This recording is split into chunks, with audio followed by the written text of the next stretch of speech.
I'm Elex Michaelson. This week on The Issue is the Meidas Touch.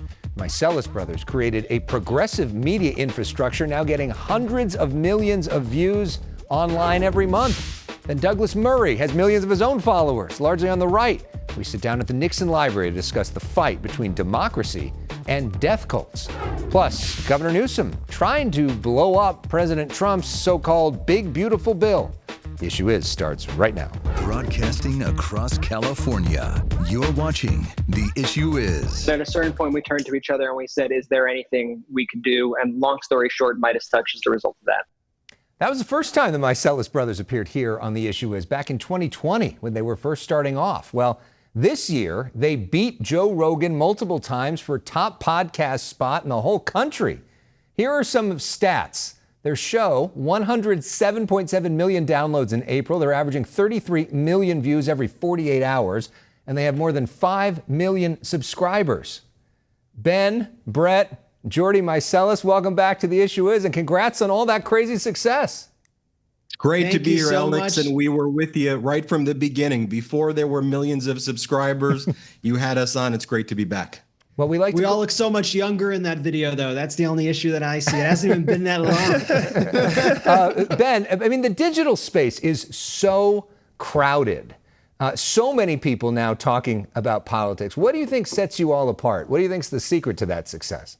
Look, I think it's power to the people. I think we've always recognized that our network is really built on a movement of people who care about democracy and who haven't been listened to, right? People have been expressing how they feel about issues that are really important. You know, when it comes to issues of housing, when it comes to issue about the costs of living, when it comes to issues of healthcare, when it comes to just issues of normalcy. And I think people have felt that they've been ignored on those issues. And because we've always listened and deeply cared, and we don't come from political backgrounds, we were just three brothers who were scared during the pandemic and wanted to try to make a difference. We've always just had a natural inclination just to listen and to hear people out and respond to that. And that's how we built this. And early on, what was one of the keys to the success were these videos that you made about Donald Trump that often went viral, and you were able to defeat him in 2020. And now, of course, he's back as president and is really dominating the whole conversation once again. Brett, why do you think President Trump has been able to come back and continue to be so at the front and center of our political dialogue? You know, I think there are people out there right now who are experiencing deep pain with the system in which we all exist, right? I think the country made a pact with everybody. It's called the American Dream, that everybody was going to be able to live lives better than their parents. And I think we've seen kind of the collapse of that pact. And I think it sent our politics into kind of turmoil. Now, in my opinion, I think Trump weaponized that sentiment and lied to the people in order to kind of take over the conversation once again. But Donald Trump clearly ran against the institutions, and people were angry about the institutions because the institutions were failing them. Is there anything that he deserves credit for? I mean, if this Iran attack really did take out the nuclear weapon program in Iran, is that a good thing, Brett? Yeah, listen, I'm going to judge everything on its merits, right? I'm not going to approach things and just say, oh, it's Donald Trump. I don't like Donald Trump. This is bad. Like, that's not how I'm going to approach things. But I want to know the truth. We bombed another country. It's a big deal. And to not totally understand the facts and to be told, on the one hand, right off the bat, have this kind of George W. Bush mission accomplished moment, spike the football. We did it. We obliterated the nuclear facilities. And then to get reports that said, hey, while we damaged the facilities, they're still very much standing and they're going to be able to rebuild this thing within a couple months. That's a big distinction that we have to know about. And so you need to get the facts in order to judge things good or bad. When I see that lying, when I see that gaslighting, that is a red flag for me. Jordy, big week in New York politics. What do you make of Zohran Mamdani, who is a Democratic socialist, not a big fan of capitalism, Israel, or the police, winning the Democratic nomination?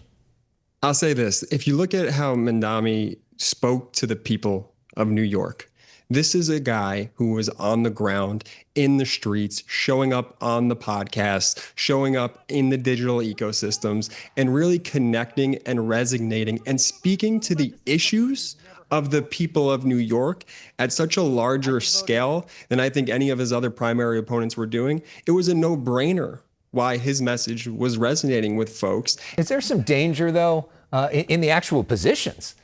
Well, look, I'm not a campaign manager for Mandami, so I can't speak to all of his issues. But what he was running on is, I think, things that a lot of Americans want right now, which is better education, affordable housing, free busing. Americans feel that their issues have been ignored and that the billionaires are being favored, that there is a socialism taking place, but it's the billionaires getting all of the perks, all of the benefits.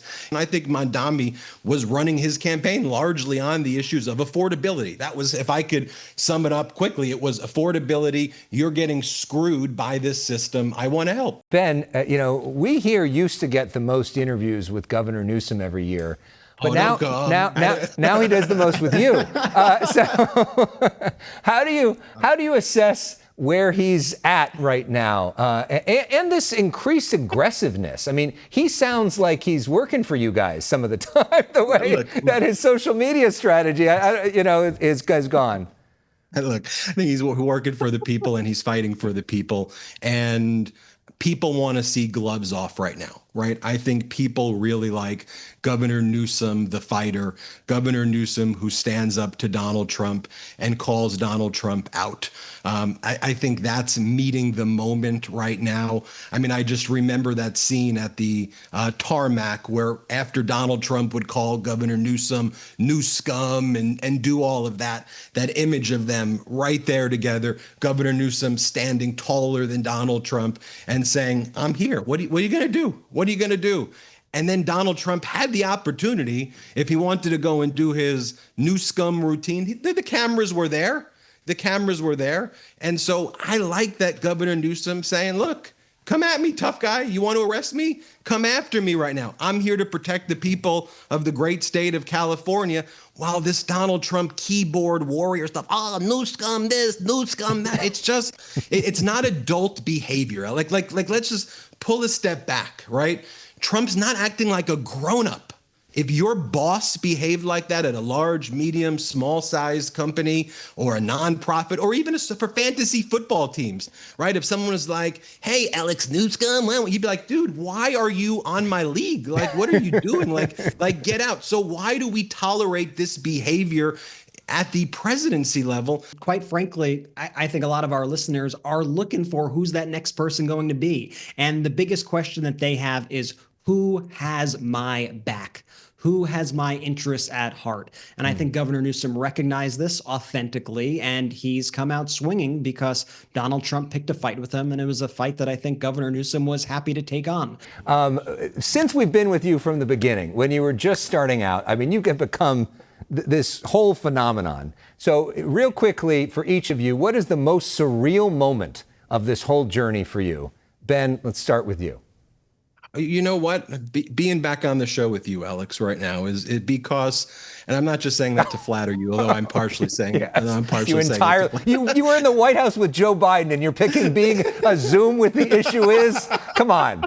Even I'm not picking up on that BS, but go ahead. Honestly, this is a dream come true right now. Split screen with you and my brothers. But when I reflect back on what we set out to accomplish 4 or 5 years ago, right? When no one was talking about independent media and pro-democracy media. So when I go out in public and when people come up to me and say how significantly this has impacted their lives and has helped them get through these times, those interactions to me are inspiring and surprising and make it all worth it every single day. So if you were to go on social media at any given point on any platform and you look up Meidas, the way we spell it, you will find people who put Meidas in their name, Meidas Elex, Meidas Brett, Meidas. And these are people who don't work for us. These are people who are just so inspired by the movement that they will view this as, I'm a medical doctor and a Meidas. and it's a crazy thing for us, right? That to me truly blows me away and allows me to get up every day kind of inspired and ready to work because I know who I'm fighting for.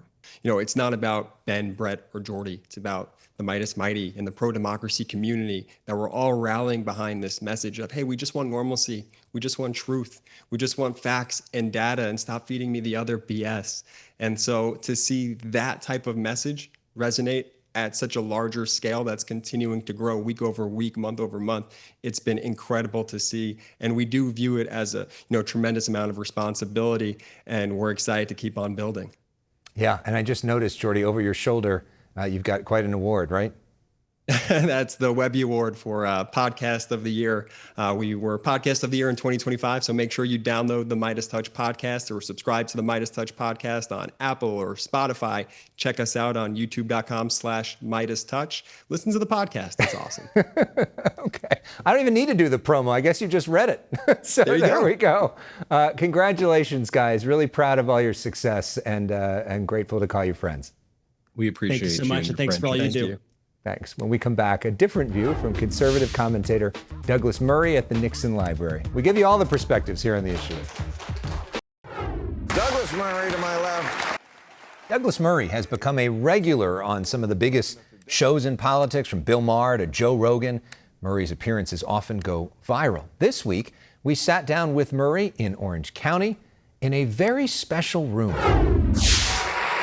We sit down with Douglas Murray inside an exact replica of the White House East Room at the Nixon Presidential Library in Yorba Linda. Isn't this one of the coolest rooms that you'll ever be able to speak in? Isn't it amazing?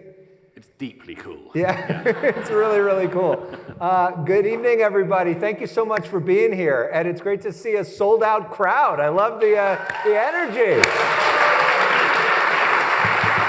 Murray has been speaking in front of sold-out crowds around the world for years now. His original reporting and neoconservative commentary getting an audience with everyone from Ben Shapiro to Bill Maher to Elon Musk to President Trump himself. Iran, the bully of the Middle East, must now make peace. We speak during a week where President Trump ordered the bombing of Iran's nuclear facilities. What do you think of what's happening in Iran? President Trump fulfilled his promise to the American electorate, which many American presidents have said, but he followed up on, which was that under no circumstances could the world's most dangerous regime have ownership of the world's most dangerous weapons. And look at the number of countries around the world which also said for decades that the mullahs could not have nuclear weapons. And what did they do about it? Nothing. The most striking comment of the last week, in a way, was Chancellor Merz of Germany, who said in front of the German media, he said, the Israelis have just done our dirty work for us. What an extraordinary thing to say. But he was completely right. So it's a slightly long-winded way to answer the question, but let me just answer that very quickly.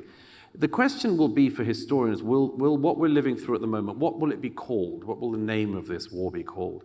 It might be the war of 1979 to 2025. It might have been that when the Ayatollah Khomeini was allowed to fly back from Paris to Tehran in 79 and then spread terrorism across the Middle East, maybe that's about to come to an end. Maybe it'll be known as the post-October the 7th war.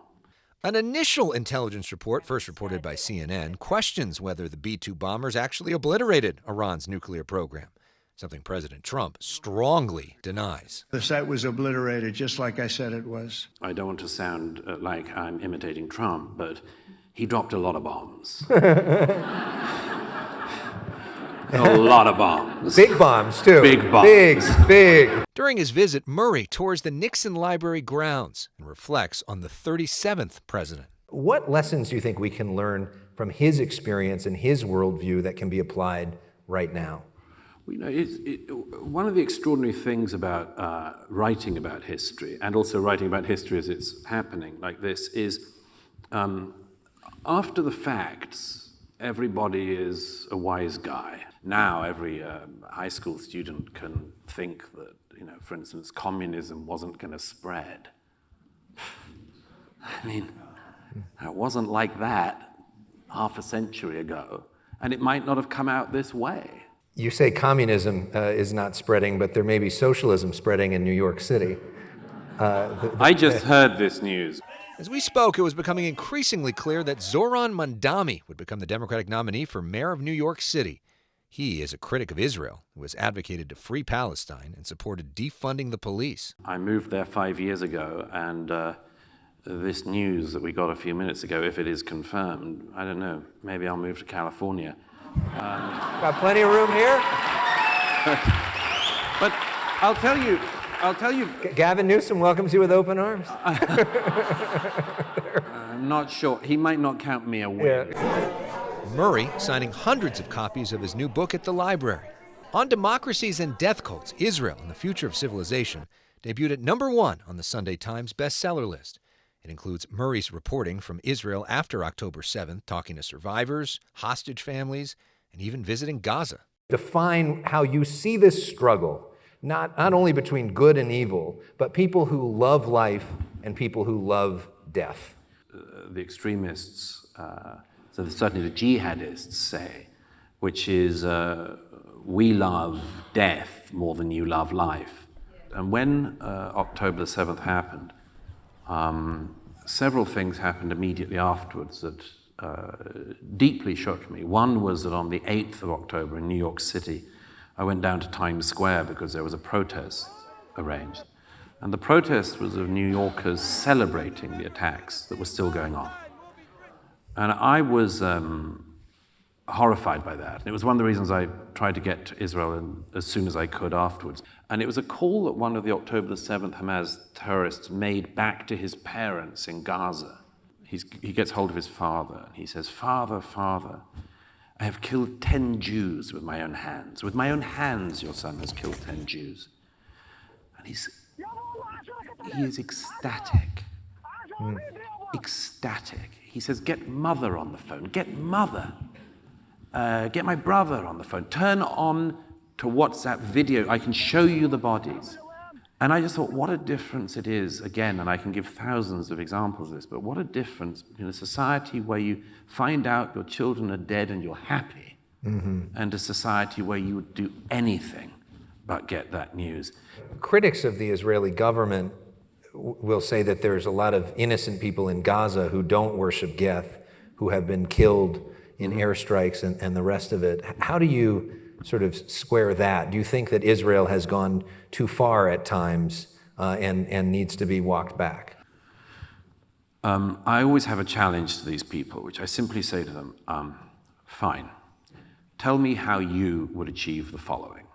And let's say that right next door to where you're living, this very densely well-built up terrorist infrastructure invaded you, killed hundreds and hundreds of your people, took 250 more hostage.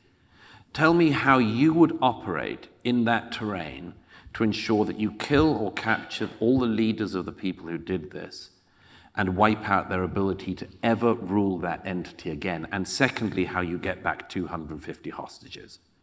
And I have yet to hear a critic of the Israeli government's actions give me a viable plan for how you would get back the hostages. Murray says he's most inspired by the Israeli people. You know, on October the 7th, a moment of enormous trial came, and the young men and women of Israel stood up, and wow, did they stand up. And just to finish it, just to finish this point, the reason I mention this is because this should give hope to everybody. That the death cults say, we love death even more than you love life. And the answer to that is, we do not apologize for cherishing life. We will not apologize for loving life. In fact, it's why we'll win. You can watch our full hour-long conversation with Douglas Murray streaming now at youtube.com/Elex Michaelson. You can also listen to it in podcast form. Search for The Issue Is wherever you stream. We'll be right back with Governor Newsom. And according to the Council of Economic Advisors, these reforms will protect or create more than 7 million jobs. President Trump is pushing congressional Republicans to pass what he calls the Big Beautiful Bill. Governor Newsom calls it a big, ugly bill. People need to make phone calls, call their representatives. How shameful. I don't know how these people can walk their districts. The governor hosting a virtual press conference towards the end of the week with California's healthcare leaders, saying that bill threatens to eliminate healthcare coverage for up to 3.4 million people and cut at least $28.4 billion in Medicaid funding. I asked him about it. Are you getting a sense that this message is working, that any of the Republican members of Congress that you're talking to, that California's lobbyists are talking to, are willing to push back on this and that this thing might not actually pass? Well, they won't be working in 18 months. They'll be out of a job. I can't even conceive of being representatives in those districts. Now, they'll have a second chance, and we're all for second chances. Valadao and these guys will have a second chance to do the right thing. Did the wrong thing. He voted for these cuts. He was part of the group that voted for him. When they come back, he has a chance to stand tall. And if he doesn't, I think he should stand down. I don't even think he should run for re-election. What claim do you have that you're a representative of the people in a district with 64% of its population that are on Medicaid? President Trump says the bill will cut taxes and help the economy. He hopes the Senate will pass it by this time next week. We'll wrap things up after this.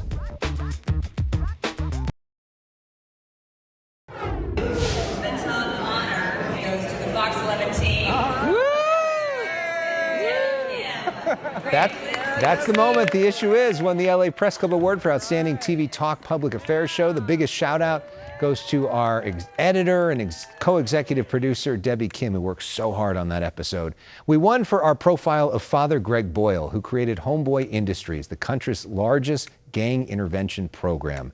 At a time of so much pessimism, Father Boyle represents hope, forgiveness, second chances, and love. We all can learn a lot from him. If you missed that episode, search for Father Boyle, The Issue Is, on YouTube. Thanks so much for watching this week. We'll see you next week for more.